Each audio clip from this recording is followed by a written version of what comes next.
Olá, ouvintes e leitores, sejam bem-vindos a mais um diário de leitura do Ictus Podcast.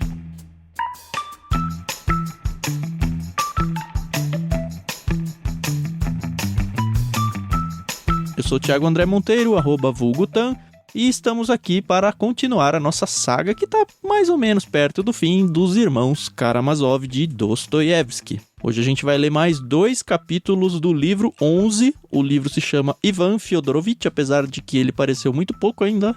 E estamos no capítulo 3, a gente passa pelo capítulo 3 e 4. Como de costume, vocês já sabem que essa saga segue em dupla aqui, eu e a Carol, e junto com você, ouvinte aí também, né? Mas quem tá aqui é a Carol. Tudo bem, Carol? Tudo bem, pessoal? Oi, Thiago. Oi, pessoal. Aqui é a Carol Simão, @somentecarol lá no Twitter. E, sabe, a impressão que eu tenho é que o Dostoiévski, como começou a chegar no fim do livro, ele começou a se despedir de algumas personagens. E eu vou te dizer porque eu tô pensando isso quando a gente chegar. Ou pelo menos, tirar do nosso coração algumas personagens. Isso aí talvez, não sei, ou revelar quem é de verdade, né? Mas esse primeiro capítulo foi muito confuso, mas a gente vai chegar lá, né?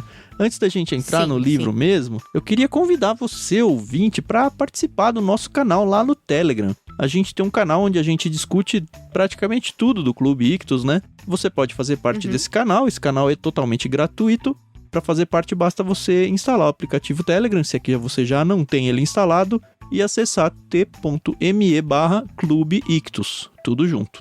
Não é um canal exclusivo para assinantes não, tá bom? E o legal é que lá a gente fala não só sobre o diário de leitura, como a gente coloca os programas, né, os podcasts semanais ali. Uma galera de vez em quando comenta sobre outros diários de leitura. Então, assim, é um ambiente bem gostoso. Apesar de tudo, é bem organizado. A gente consegue atender a todos. E a cada novos 100 inscritos, a gente sorteia um livro, pelo menos.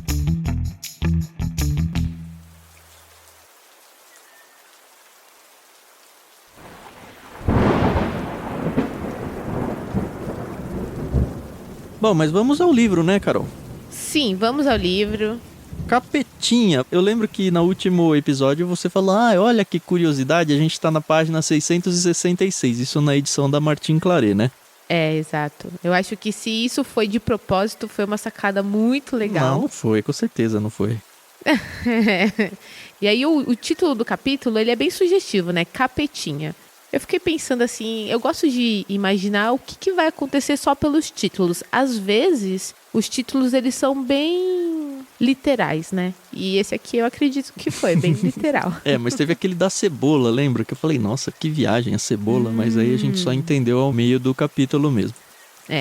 Mas olha, sua queridinha aqui, eu achei muito bizarro, assim, esse capítulo. Muito doido. Porque, assim, no episódio passado, a gente já viu que o Alyosha chegou na casa da Coca-Cola, como dizem uns da Coca-Cola, né? Isso. E ela alugou o Alyosha por um capítulo, pelo menos, ali, contando umas coisas e tal, mas lembra que o Alyosha tinha ido visitar, na verdade, a Lisa. A gente descobriu que o Ivan tinha se contactado, com a Lisa. Ele tinha até, acho que, visitado ela, né? Nem me lembro mais. Sim, exato.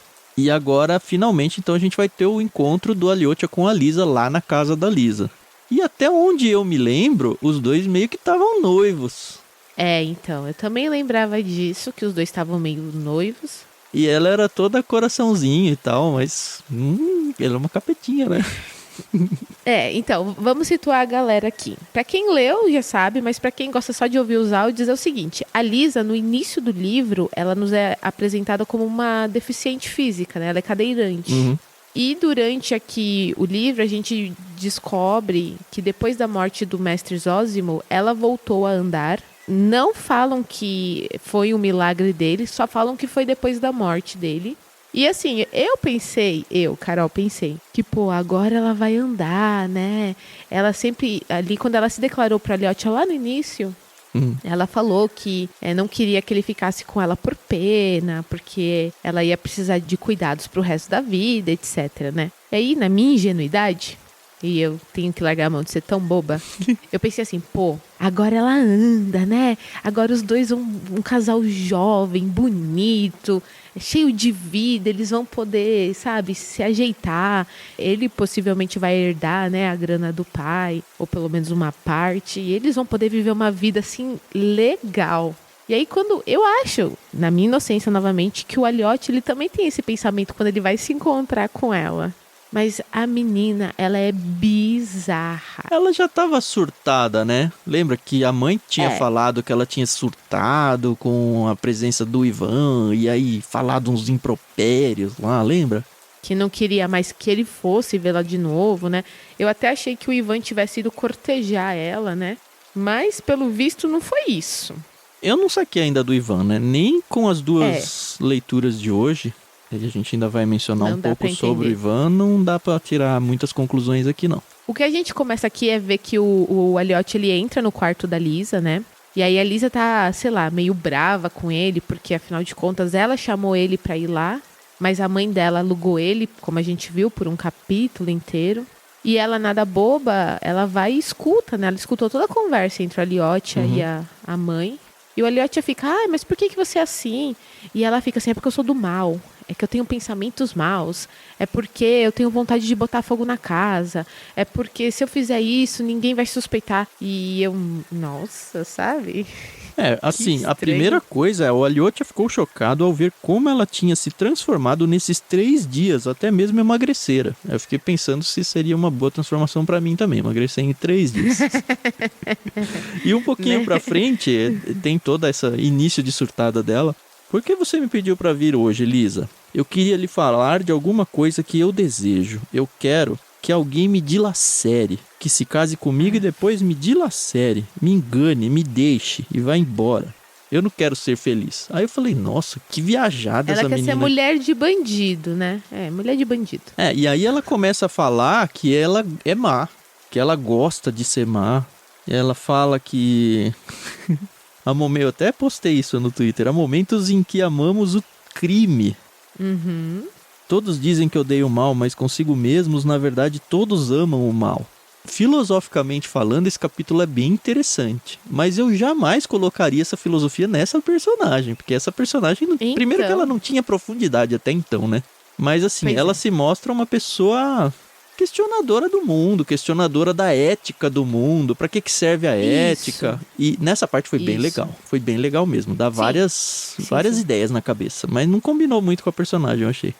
Então, a gente vê lá no início que ela tá toda sensível à situação do Mitya, né? Ele tá preso, ela até manda caixa de bombons pra ele e tal.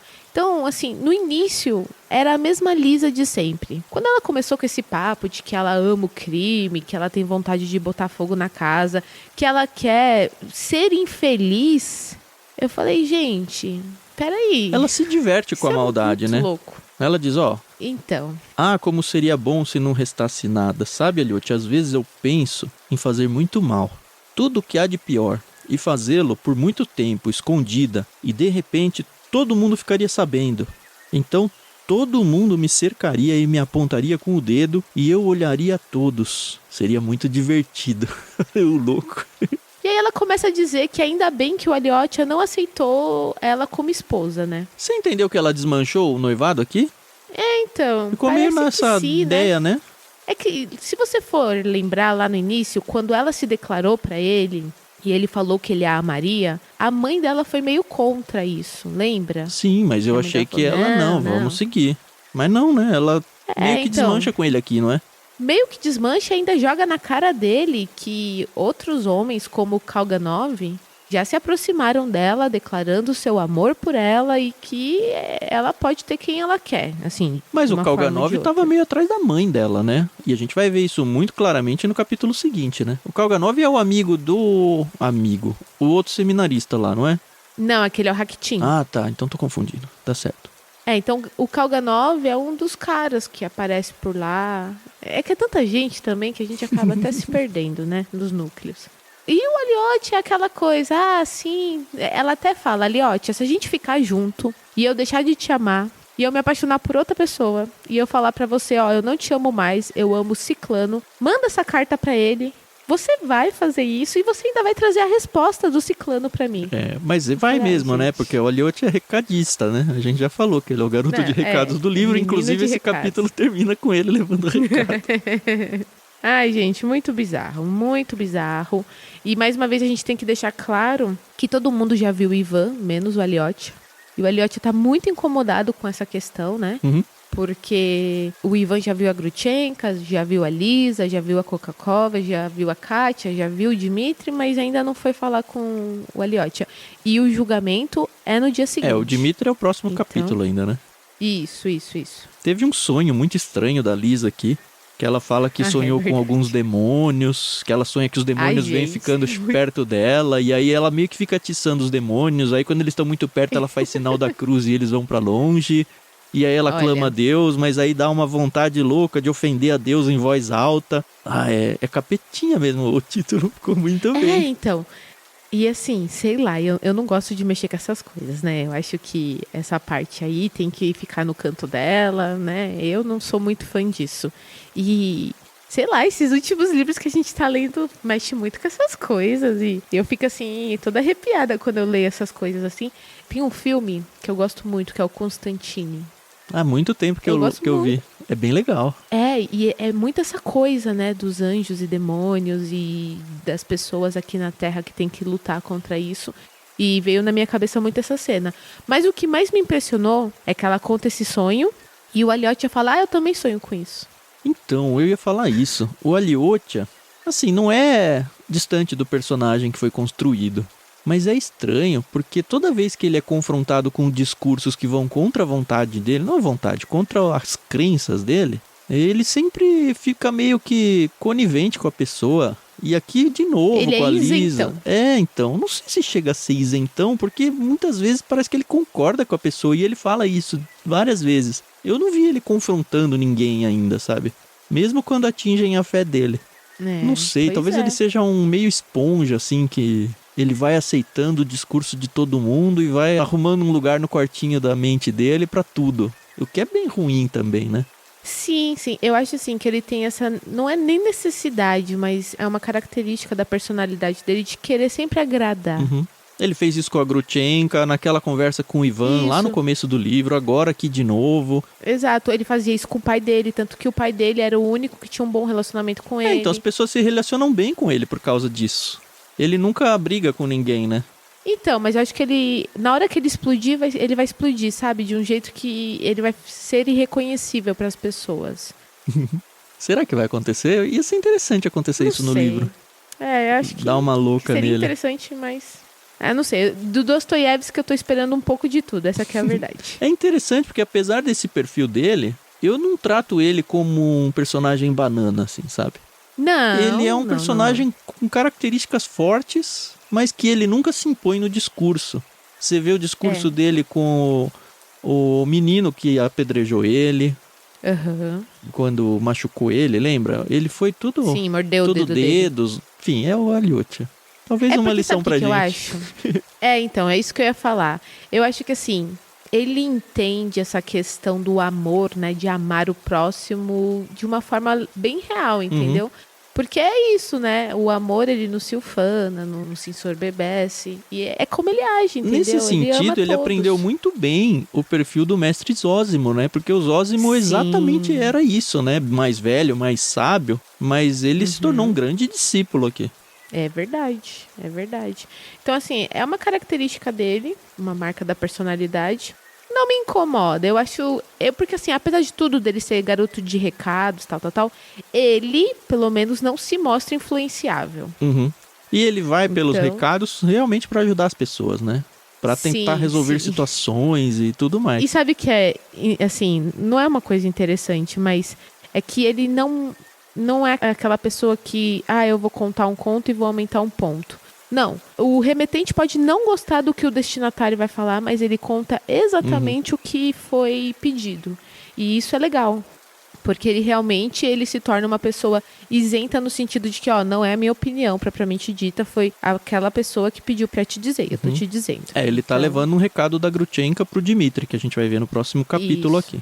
Mas encerrando esse capítulo, a gente vê que, na verdade, eu acho que era o propósito inicial mesmo da Lisa, apesar de ficar revelado só no final aqui, ela quer entregar uma carta pro Ivan. Porque ela fala, não, vai embora, Liotia, vai embora porque você tem que ver seu irmão e ele vai ser julgado amanhã e já tá de noite e é sua última chance. Meio que expulsa ele mesmo da casa dela.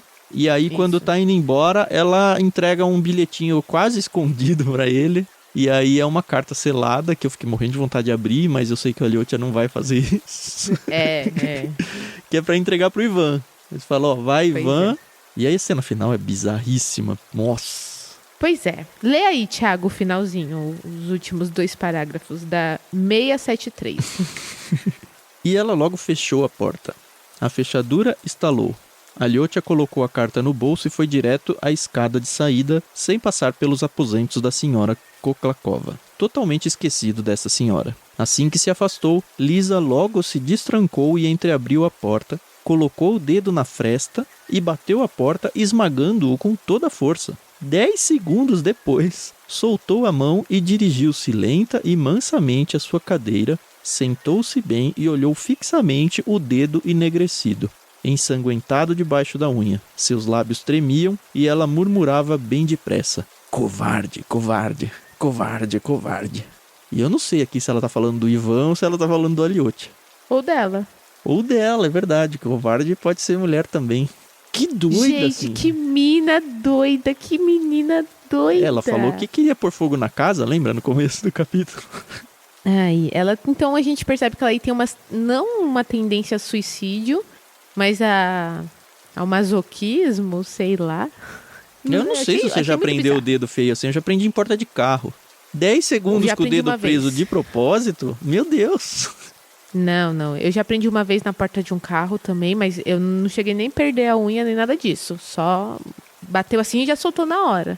Você imagina você ficar com a unha preta. Aff, essa mina é bizarra. Bizarra. E Dostoiévski, eu acho que ele queria ir já tirando ela do nosso coração. Mas você tirou ela da história? Eu acho que ela entrou tão mais forte na história agora.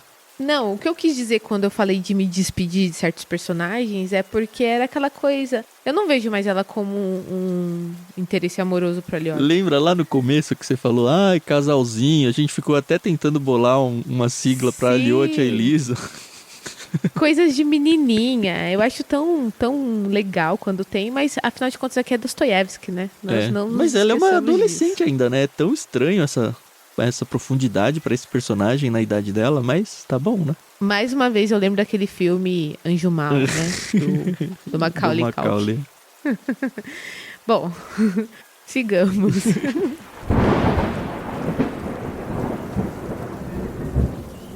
A gente entra então no capítulo 4, O Hino e o Segredo, que também foi um título muito interessante. Abre com o Aliotia chegando lá na prisão. É prisão, né? Que ele tá aguardando o julgamento final ali.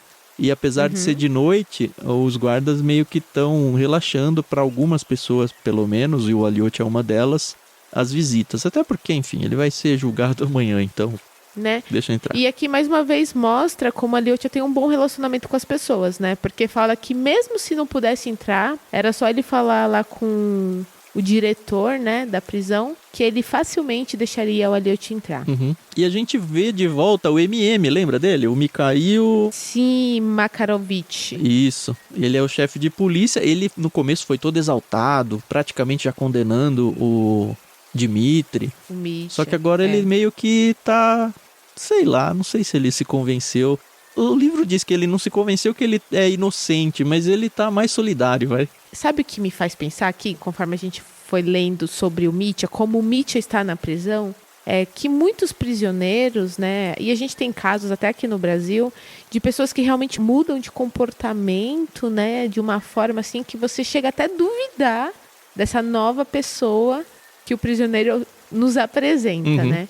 E é exatamente isso. Antes de chegar e falar do comportamento do Mitya, é importante a gente frisar que quando a Liotia consegue chegar, né, à prisão, é atendido e chega para conversar com o Mitya, o Rakhtin, que agora eu também não sei se ele não é mais monge. Não fala, né? Mas eu acho que ele não é mais monge. Ele nunca foi, né? Ele tinha os casos dele com a Grutchenko, ele só tava lá. Ele tá conversando com o Mitya. E quando ele olha que o Alyosha chegou, quando ele percebe que o Alyosha chegou, ele já fecha a cara. E assim, eu não lembro deles terem brigado. É assim, o Alyosha não é tonto. O Rakitin o tempo todo ele fica tentando derrubar o Alyosha. Ele leva o Alyosha pra Grutchenka quando ele tá na crise de fé dele. Eu não sei se é ciúme do Alyosha, mas ele é... Sempre cutuca várias vezes a gente falou, mas quem precisa de um amigo desse, né? E, de fato, segue. O Alyosha meio que não gosta dele também, mas a recíproca é muito mais intensa, eu acho. E aí ele vai embora, né? Ele nem cumprimenta o Alyosha. E o Mitya percebe esse comportamento, né? E fala, vocês não viviam juntos lá no mosteiro, sei lá o quê. E agora ele nem olha mais na tua cara. E eu achei até interessante que tem uma hora que o Mitya fala assim... o Rakitin não gosta de ninguém, nem você mora no coração dele. Então, mas o Dmitri também não tá iludido, né? E aí ele fala, não, na verdade, o Rakitin tá vindo aqui porque ele quer escrever sobre mim, né? Porque o Rakitin meio que tá... Ele tá querendo se dar bem na vida, né? Então, e ele tem até um plano, né? O Rakitin, ele quer se casar com a Koklakova pra herdar o dinheiro dela, pra ir pra Petersburgo, pra abrir um jornal, pra então poder viver de uma maneira assim, farta, né? Ele não ama a mulher, nem nada disso. E aqui ainda fala que os planos dele foram totalmente frustrados, porque aquele Piotr, que era o amigo do Dmitri, furou os olhos dele. Total na parada. Furou Ganhou bonito. o coração da velha. E aí ele ficou bravo Exato. E perdeu toda a chance dele. Assim, velha, né? Ela tem 40 anos. E foi por isso que ele escreveu aquele artigo, e ficou confirmado que de fato foi ele, falando mal da Koklakova, lembra?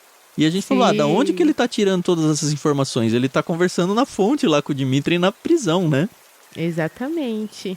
E aí, ele tá aí com dor de corno, mas sem de verdade ter entrado num relacionamento. E o Rakitin, ele tem certeza que o Dmitri é culpado, né? Tanto que o Dmitri sabe disso, né? Ele fala, o Rakitin quer escrever sobre mim, sobre o meu caso, e assim dar os seus primeiros passos na literatura. É por isso que ele vem. Como explicou pessoalmente, ele quer escrever alguma coisa para ilustrar uma tese. Ele não poderia deixar de ter matado, foi o meio social que o levou até o fim. Essa é a tese dele. E o Dmitri meio que não tá nem aí. E aí sim a gente volta para o que foi essa transformação do Dmitri, que na verdade não aconteceu na prisão. Lembra quando ele tava lá no interrogatório e ele deita no baú lá e ele tem aquele sonho com o menino? Sim, foi lá. Lá, e quando ele acordou, eu lembro que eu falei na gravação, eu falei, olha, ele teve a redenção dele aqui. E de fato, ele menciona esse sonho dele de novo aqui, e ele fala, olha, eu preciso pagar, eu tenho que ir para a Sibéria, eu tenho que ficar anos e anos ali pagando pelo que eu fiz, mas muito mais no sentido de que todo mundo é responsável pelo pecado do próximo, coisa que já foi apresentado lá pelo Zósimo, do que para pagar o crime que ele cometeu, porque ele fala, não, eu sou inocente, ainda assim eu tenho que ir lá, porque o mundo precisa ser, de alguma forma, espiado e eu sou responsável pelo mundo também. Exato. E ele ainda fala que ele não se importa em ter que pagar desde que a Grutchenka esteja ao lado dele, né? E aí eu achei até muito interessante que ele começa a falar do Rakitin, diz que o Rakitin é uma pessoa assim, ele é um cara inteligente, que tem, assim, ele almeja, né, alguma coisa, mas na verdade ele tá tirando um grande sarro, né, dele. E ele guarda, ele tem até o poeminha, né, que ele fez pra Koklakova. Já tinha sido mencionado, né, que ela tinha o pé doente, e aí ele falou, eu tenho o poema aqui, aí tem transcrição do poema, é engraçado esse trecho. Você vai ler o trecho? Não. Não, é que eu nem ia ler o trecho, eu queria ler mais, assim, os comentários do Dmitri ao falar, né. Ele fica assim, menino brincalhão. Aí ele lê o poema pro Alyosha e no final ele fala assim, ele é um porco, um verdadeiro porco, mas soube dar a isso uma forma de brincadeira. Ainda por cima introduziu a ideia moral e cívica. Quanta raiva deve ter sentido quando o expulsaram da casa. Então assim, ele na verdade tá tirando um grande sarro. Ele sabe que a situação dele ali é séria, mas fazer o quê, né? De novo, o Dmitri deixa claro que ele acha que o assassino é o Smerdyakov. É bem curtinho esse trecho. Isso, mas ele fala que, é ele. Aí sim que ele fala, olha, mas eu preciso ir lá pra Sibéria e tal. Tem até o trecho aqui, ele fala, eu irei lá na Sibéria, né? Por todos, pois é preciso que alguém vá. Pela culpa de todos. Eu não matei meu pai, mas preciso ir para lá. Eu aceito. E aí vem a explicação de metade do título, né? Que é o hino. Porque ele diz que... Acho que fica até mais legal ler aqui, ó. Ah, sim, claro. Nós vamos arrastar correntes, não haverá liberdade, mas então, em nosso grande sofrimento, renasceremos em Deus com a alegria sem a qual o homem não pode viver, nem Deus existir. Pois Deus nos deu a alegria, eis o seu sublime privilégio. Senhor, que o homem se transforme em oração, que a carne se faça verbo. O que eu faria lá nas cavernas, no subsolo, sem Deus? Raquitim está mentindo. Se expulsarem Deus da terra, nós o encontraremos, Deus subterrâneo sobre a terra. Porque o Raquitim tinha falado que não existia Deus e tal, teve uma discussão interessante aí. Se o grão morrer, produzirá muito fruto. O condenado não pode viver sem Deus. Pode muito menos do que quem não for condenado. Então, nas entranhas da terra, nós, os homens subterrâneos, faremos elevar-se um hino trágico à glória de Deus que nos deu a alegria. Salve, viva Deus e sua alegria. Eu o amo. E assim, impressionante, porque o Dmitri era o cara safado no começo do livro. Era o trambiqueiro. Isso aqui caberia como o discurso do Aliotia, não como o discurso do Dmitri, mas ele teve uma redenção sensacional aqui. Sim. Então, mais uma vez, aí a gente começa a ver, né? E assim, querendo ou não, a gente confia desconfiando dessa mudança, né? Porque lá atrás ele falou, eu poderia ter matado realmente meu pai. Eu falei várias vezes que eu ia matar, mas eu não matei. Então, até que se prove o contrário, ele é inocente. Mas todas as provas vão contra ele. Sugerem que seja ele, né? Exatamente. E aí aqui, durante esse discurso, aqui fala que ele tá acalorado, ele tá assim, sabe? Desesperado em falar, ele comenta do Ivan. E aí o Aliotia, opa, Ivan? O que o Ivan falou? O que tem o Ivan? Só que ele tá perdido nas palavras dele e a gente ainda fica um tempão aí sem saber do Ivan, né? O Ivan vai voltando pra história devagar, a gente descobre que o Ivan foi visitar, na verdade a gente já sabia que ele foi, né? Mas a gente descobre por quê, e aí explica a segunda parte do título, aí o segredo, que ele fala, olha, eu tenho um segredo, eu não quero falar pra você, aí fica aquele... Falo, não falo, falo, não falo. Mas eu tenho medo de te falar, mas você não tem que me dizer, mas eu tô com medo dos seus olhos me dizerem. Mas eu vou contar mais ou menos sem detalhes, mas só vou dar aqui uma geral pra você. E você fica, fala, pelo amor de Deus. E vou contar e você não pode falar nada, né? Porque tem que esperar o veredito. Depois do veredito você fala, mas eu já vou saber pelos seus olhos qual é a sua opinião sobre isso. Mas ainda assim eu vou falar. E aí fica nessa... Eu realmente achei que ia acabar o capítulo sem saber o segredo, viu? Eu também achei.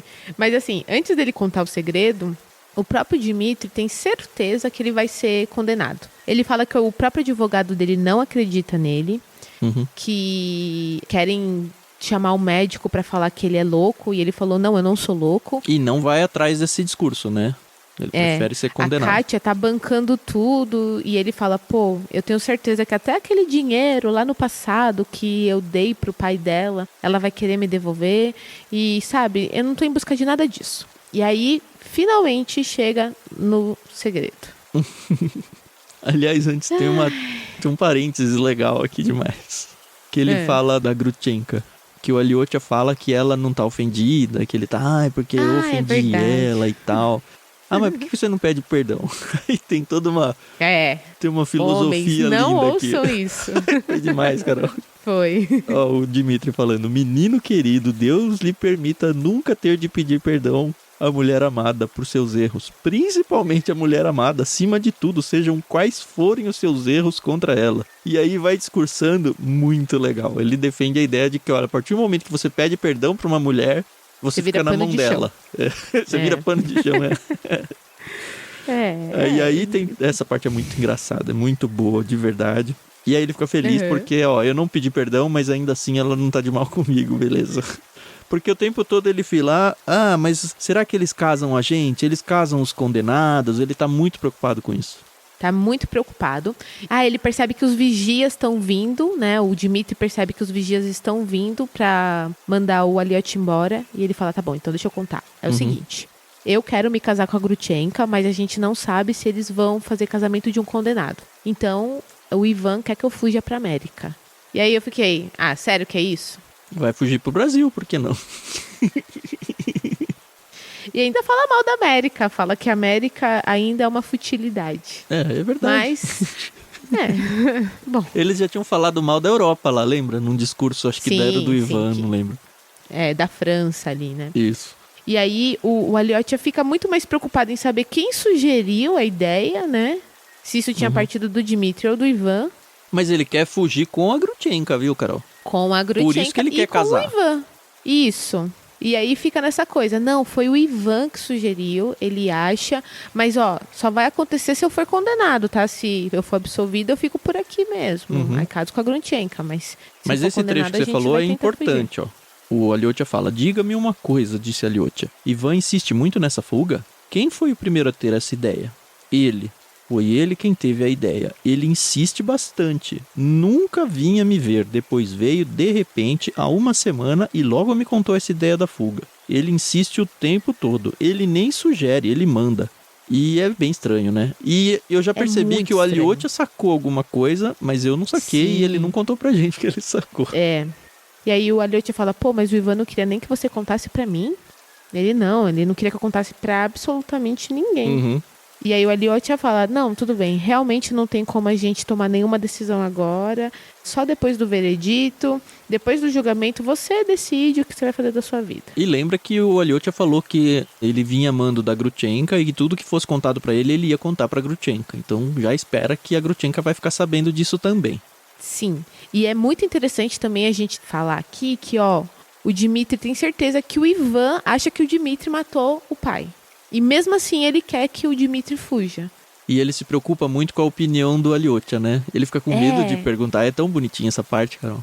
Sim, porque ele fala, eu nunca perguntei isso pro Ivan, porque eu tenho medo de perguntar, mas eu sei a resposta. E aí, na hora de se despedir, ele tem coragem, né? E aí ele pede assim, diga a verdade, é como se estivesse diante de Deus, né? Você acha que eu sou culpado ou sou inocente? E a gente também não sabia, a gente nunca tinha ouvido a opinião do Aliotia. Eu não sei se o Aliotia falou a verdade aqui, viu? De verdade. Mas ele diz, olha, nem por um momento eu pensei que você fosse o assassino. Estas palavras saíram em voz trêmula do peito de Aliotia, que levantou a mão direita como a tomar Deus por testemunha de sua afirmação. Nesse mesmo instante, uma expressão de felicidade iluminou a face de Mitya. Obrigado, disse Mitya lentamente, como se exaltasse um suspiro depois de um desmaio. Você me faz renascer. Ressuscita-me. Você me encheu de forças para amanhã. Deus o abençoe. Vá, pois, e ame Ivan. Deixou escapar Mitya como conclusão. E aí fica na cabeça do Aliotia, né? Mas que estranho, né? Ame Ivan. Lembrou-se das palavras que Mitya acabara de dizer. Aliás, ele ia justamente encontrar-se com Ivan. Ou seja, a noite ainda não acabou. Não, ainda tem bastante coisa para acontecer. E o livro se chama Ivan Fyodorovich, né? Então tem que vir ele forte aqui.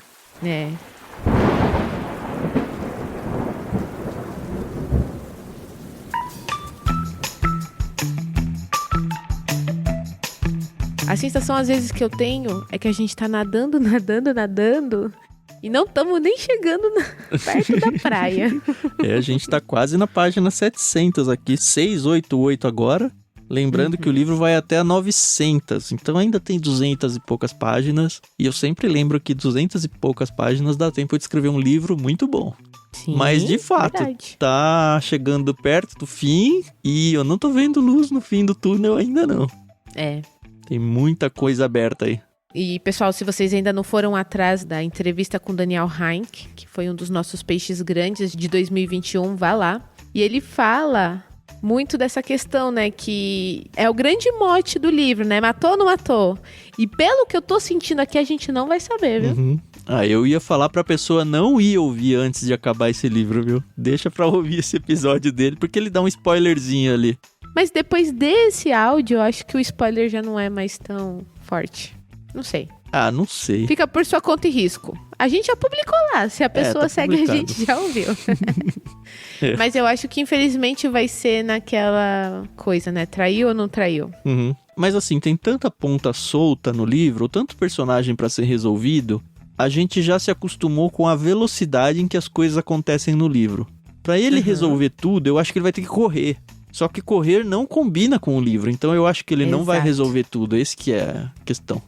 Me lembra muito 1984, né? Que também foi Mano, que angústia que foi ler aquele livro. Aquele acho que foi o livro mais forte que eu li, que eu fui lendo, foi angustiante o livro todo. Mas eu esperava o fim. E aí, assim, nossa, falta só 30 páginas. Não vai ter um desfecho. Nossa, falta só 20. Nossa, não dá tempo. Caramba, não dá tempo.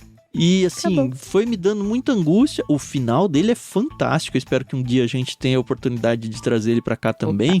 Mas a angústia que a gente sente pela história no livro, ela é potencializada quando você vai chegando no fim do livro. Essa é uma coisa que, pra quem lê no e-book, talvez não tenha tanto quanto quem lê no físico. No livro físico. Porque no e-book dá pra você seguir no livro sem saber que tá acabando. No físico não tem muito o que fazer, né? Você vê ali que faltam poucas páginas.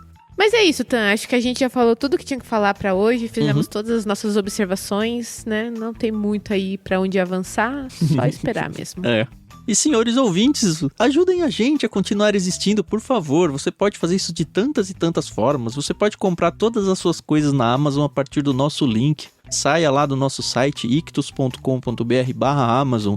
Você pode se tornar um mantenedor do Ictus, seja do podcast, seja de tudo que a gente faz aqui, se tornando simplesmente um apoiador. Tem aí no link da descrição como você deve fazer isso. Mas o principal, que é o que realmente a gente gostaria muito que você fizesse, é que você escolhesse pelo menos um dos planos lá do Clube Ictus. A gente tem 8 planos, 4 adultos, 4 infantis. Então você pode tanto comprar para você, quanto comprar para dar de presente para algum familiar, algum sobrinho, ou o filho, ou seja lá o que for.